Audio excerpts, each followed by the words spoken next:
Hello my lovely toads, ToadRules is back with more Mario and Luigi Dream Team.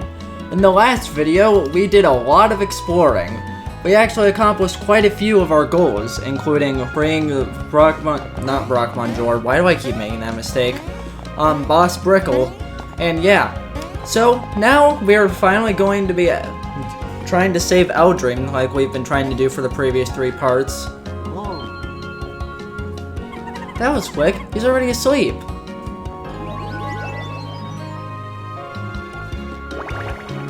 That smell. It smells of lost dreams. There is no doubt, this is Eldring's pillow. Mario, get in there and find Eldring. Ask him about the deepest part of the dream world.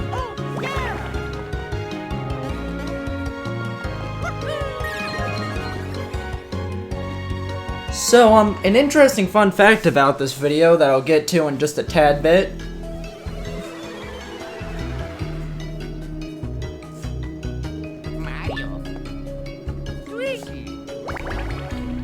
I sense we will find Eldring somewhere in this dream world. I am almost certain that he is trapped in a nightmare chunk. There! The thing that Bunny is holding. Could it be? Well, you think so. They think so. Eldring must be inside that chunk, after that rabbit. I got it. That rabbit. I suck at British accents. Yo, you guys need something or something? Or something. The name's Brickle. I run this park. Huh? We already met somewheres? Nah, you're nuts. Ain't never seen you. Anyway, hope you dig spending time here. I love this place, you know, and you can see why. Not really. Can't believe we still got trouble attracting visitors. Gotta be something special, yeah. Something dynamic. And a little pizzazz to the place, yeah. Something. Luigi has met him in the real world. But this form, it is not one with reality, as since he was created by Luigi's subconscious. But let's not dwell on that, we have a bunny to catch. This video is dubbed. Yeah, I accidentally forgot to export the audio for the original recording, so right now I'm just kind of speaking as I'd watch myself do whatever the heck this is. So, yeah, unfortunately that's just what happens when you don't record for a week or so. You forget a few of the minor steps, especially when it's a day like today where I wasn't really feeling my greatest.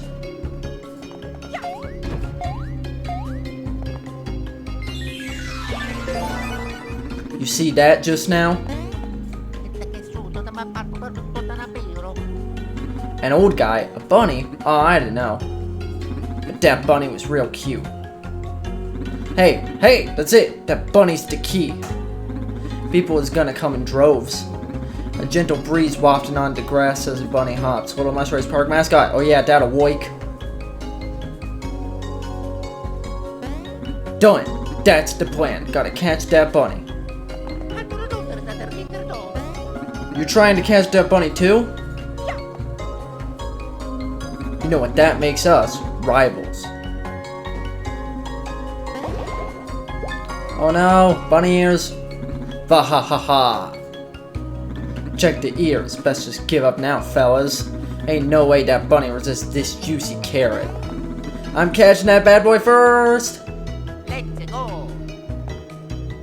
So yeah, since this is dubbed, I'm not really sure how to pace out the video properly since Past Made did not plan on this being dubbed, obviously. But we do get our first attack piece in this area. We're actually going to get quite a few in this video from what I remember, and it's kind of interesting to see that the Dream World also has attack pieces. Can that mean there's going to be a... Yeah, it can. Just like how we can watch our first battle of the Dreamy Mushroom's Park. But first, we have to wait for them to attack, because this is actually the first time in a long time where their speed stat is actually higher than ours. Luckily, I did save a state, though. So anyway, yeah, now that that's done, this is... awkward. Oh, and a black screen. No, this is a dream cap. Probably should have gone on the status screen, actually. HP is 18, power is 40, defense 32, and speed is 34. Okay, adding me, you got that? Apparently I could have said that a lot slower. Yeah, the goal for these guys is you want to attack the captain first. Why is that? Well, you'll see. So, let's get into it.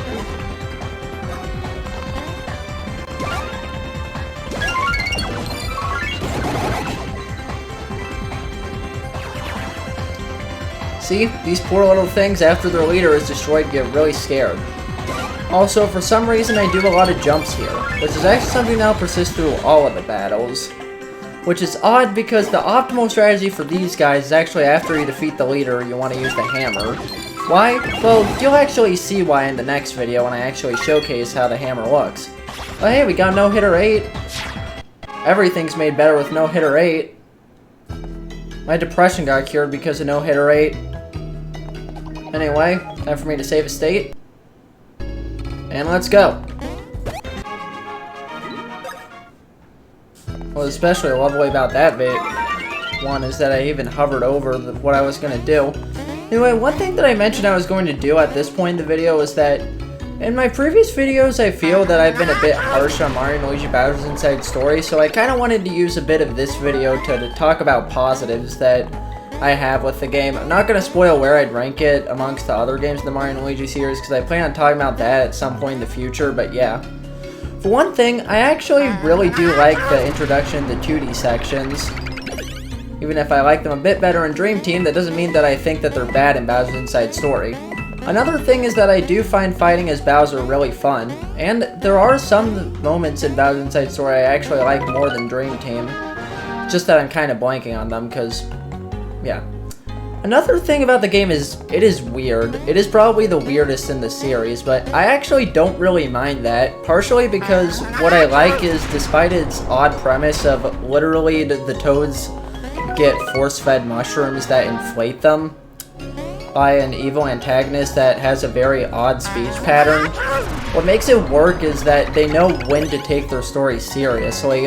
It's an odd premise, but I think it works because the game itself doesn't really treat it as if it's an odd premise, but actually gives it the seriousness that it kind of deserves. Which thus makes it feel like a big threat. It makes it feel like you're drastically accomplishing something. I also really like the characterization of Bowser.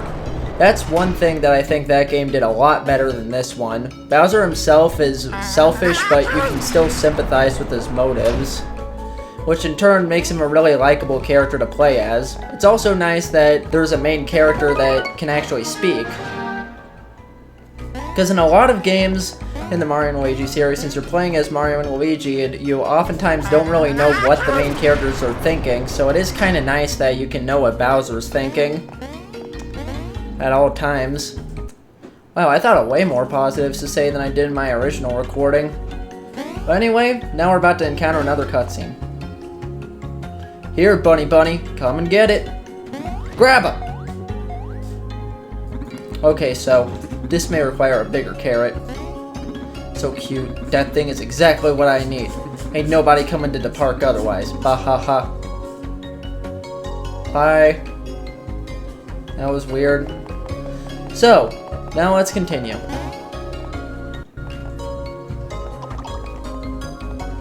Yeah, unfortunately it didn't really give me the time to react to save states, so I had to kind of leave, but let's re-enter. So, good news and bad news about that fight, which I'll get into, I guess, after this next fight.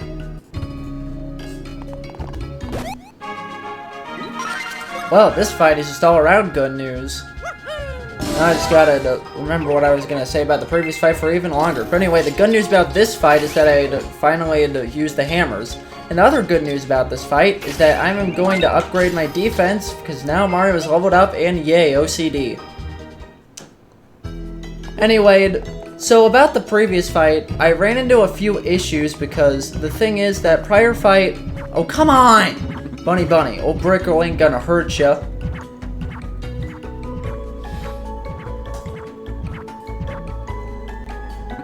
Bah, I gotta water these plants, get them to grow up to that spot. You guys again! This ain't good. I gotta get these flowers to grow right now. If I don't, these guys will snag my bunny. There ain't no reason to follow me around, guys. It's not like I'm gonna try to make these flowers grow. Why would I even do something like that? Gotta find that bunny! Anyway, no you don't. So in the previous battle, the bad news is that... Am I saving a state here? The bad news is that it was the first time I ever had to load a state. But there is the good news. I actually was able to make... In that I actually got the excellent 10. I'm a bit bummed out I had to wait that long in order to figure that out. Also, the game is actually lagging a tad bit, but the emulator, from what I remember, said that the game was running at 30 frames per second, so this seems to be more of a game issue than an actual emulator issue. Anyway, let's finally save the state and attack this guy. Editing me, don't mean to discredit your work, but you have no idea how boring it is to have to actually sit through and watch the battles when you have absolutely nothing to say. Anyway. This is what you came for. Scratching a green man's nose. Weirdos. Oh hey, an enemy battle I can actually show. Good, I can finally speak during one of these dang things. First I've got to save the state though, just in case it breaks my excellent, or dodge 10. Already got my excellent 10. Side note, these guys are really hard to first strike. You know, the good old Horpellians. HP is 42, power is 56, defense is 46, and speed is 22. Honestly, these guys I find some of the more forgettable enemies in Mario and Luigi Dream Team. Not that they're bad, but I just don't really find much about them that would really make me go back to them specifically. But whatever. We're not here to talk about these. Please exit the layout. Please. You really can't. There we go. Anyway, enough about these guys, apart from their somewhat nostalgic look for me. It's time we kill them! I am a terrible person. But whatever. Here we are yet again. So, you ready? You ready? Hey, I just realized there's actually 3 of me this time. Hit him! So as me1 said at that time, apparently I don't know how to count because that was actually dodge 10 number 4. Or I actually got my 10th dodge there when I thought I got my 9th. Anyway, it's time for past me to waste a lot of time. But to be fair, this video is actually running fairly short, so I guess wasting a bit of time isn't going to be that big of an issue. It's not even like it's the most amount of time in the world, but I'm going to stop talking so that I can do a jump cut.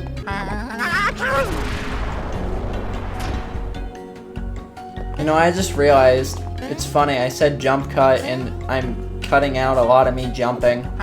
Anyway, so now apparently I'm... Wow, you seriously couldn't have jumped over there. Anyway, yeah, I was actually wrong about where to go. Yay for being wrong. So yeah, what we want to do is just flip this pipe over and not go on top of it. Surprisingly, that seems like it'd be a really good location for a block, but no. Oh, also, obviously, we want to flip it again. Apparently, it wasn't a good place for a block.